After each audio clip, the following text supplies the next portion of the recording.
element of torture inherent in indefinite detention.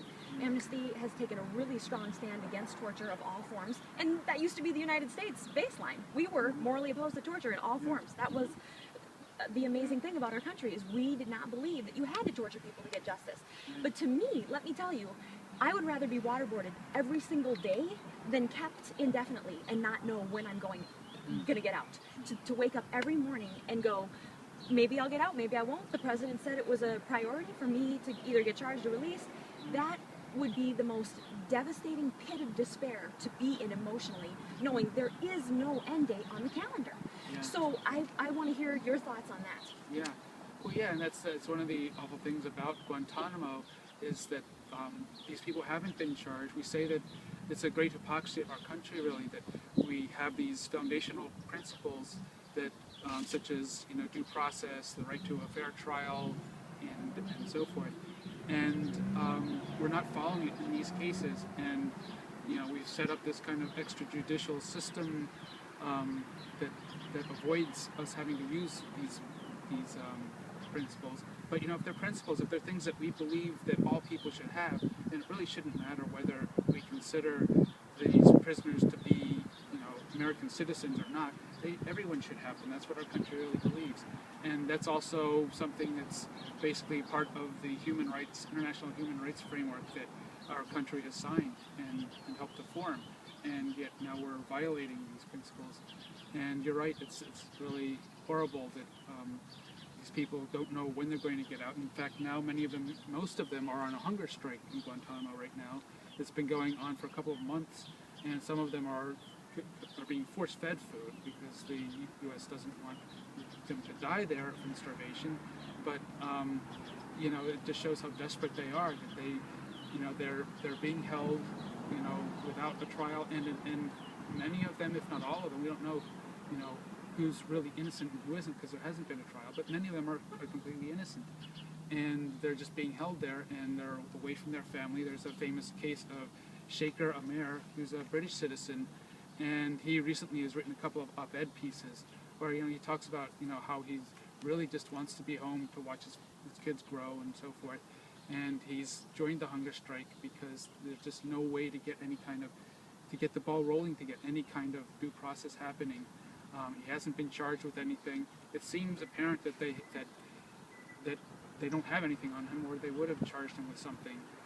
And it's believed now, at least the one common theory, Amnesty doesn't necessarily subscribe to it because we don't know all the facts, but one theory is that basically the British don't want him on their soil because he will testify that he was tortured with the help of MI5 and MI6, the British Secret Services. And also the U.S., he would also testify against the U.S. as having tortured him. So there are these very powerful interests that don't want him to be released because he will talk about how he was tortured there. Wow. I did not know that. That is really fascinating. Yeah. So, this is the kind of thing, though, that we're up against. The British government says their formal policy is that they want him to be released, and the U.S. government has cleared him for release. They say he's innocent, didn't do anything. So what's holding it up? It's really kind of not clear, but it seems that the British military doesn't want him back, and the U.S. military is holding him. And there's no way to know why. And he joined that hunger strike a little bit later than the other ones. Yeah. And the lawyers at the Center for Constitutional Rights have been saying that now it's more than half.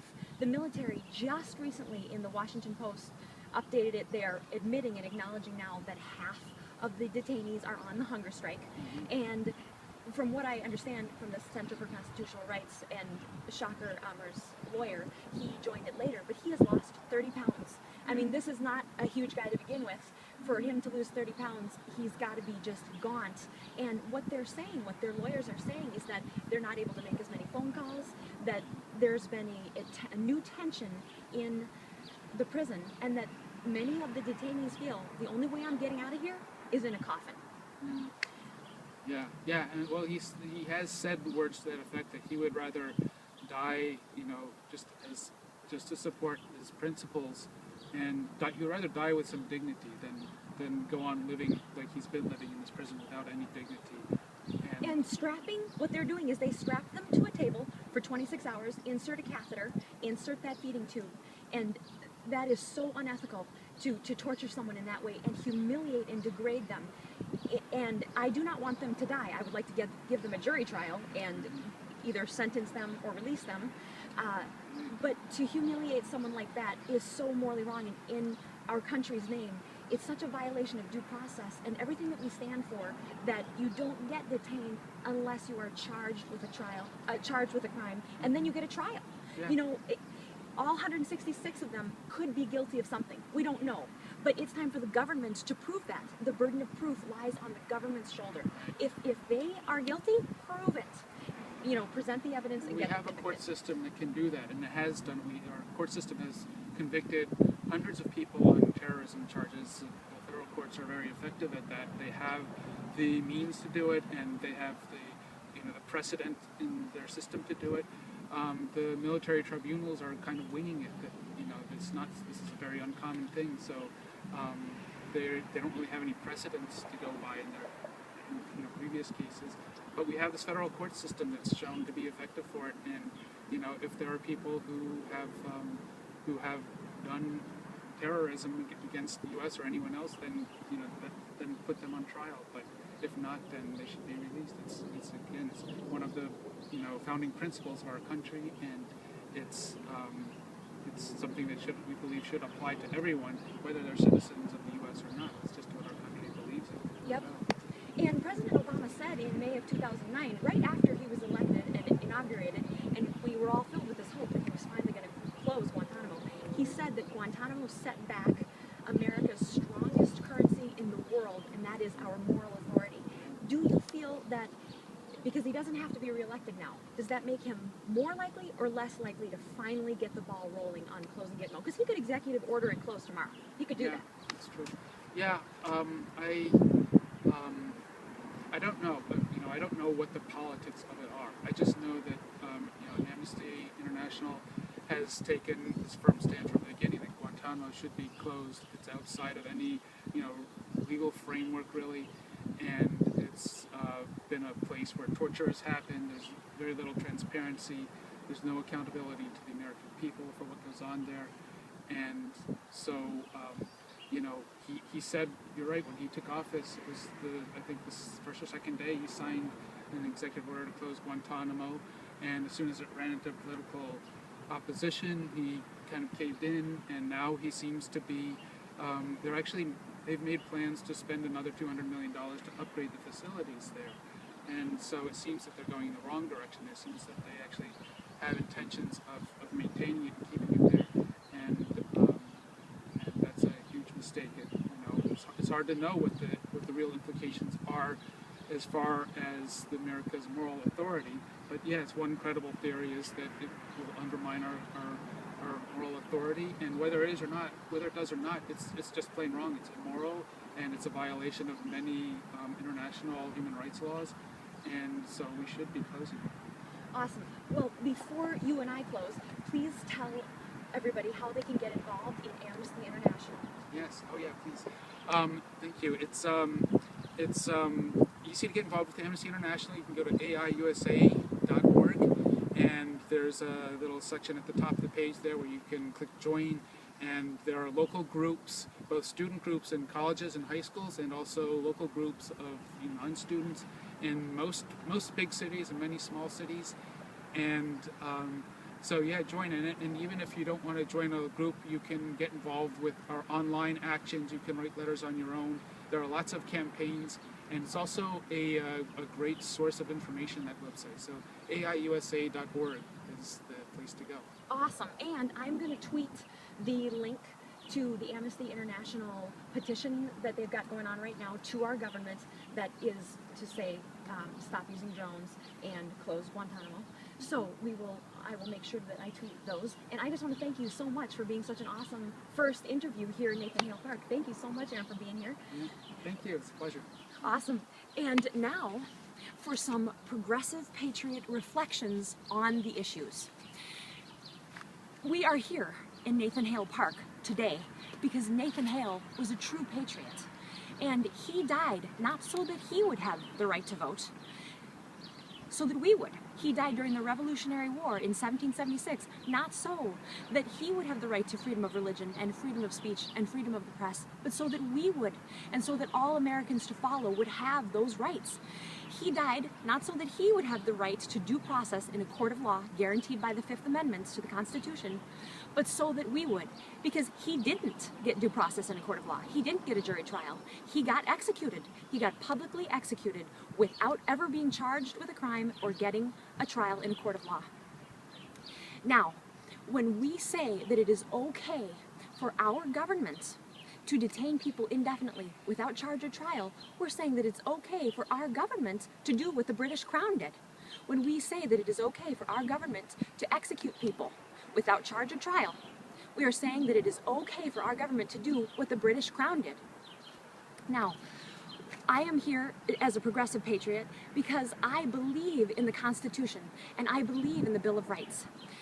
That is not to say that I was not sad and upset by the terrorist attacks on September 11th, 2001. And we've got to acknowledge that vengeance is a normal human reaction to an injustice like that. It was normal for us to feel upset and angry and sad and vengeful. That's a normal human emotion. When I found out that bin Laden had been executed by the SEALs, captured and then executed, I did not think to myself, oh no, he didn't get a jury trial in a court of law. I thought, finally, it's about time, it took you long enough.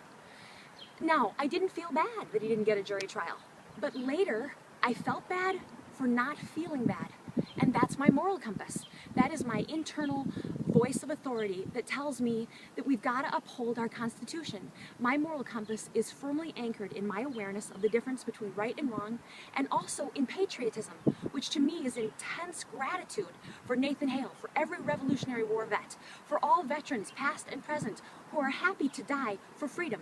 And what that really means is they are happy to give their lives as currency to prepay to ensure that no government does to us, the people, what the government we originally revolted against was doing to us, including our own government. So we must uphold due process, the Fifth Amendment, our constitutional right to a jury trial. Now, bin Laden, his stated primary goal, his goal was to financially bankrupt our country, to ruin us financially. And he didn't succeed. He did not succeed at financially ruining the United States of America. Consider this, he wasn't even trying to get us to gut our own Bill of Rights. That wasn't his goal.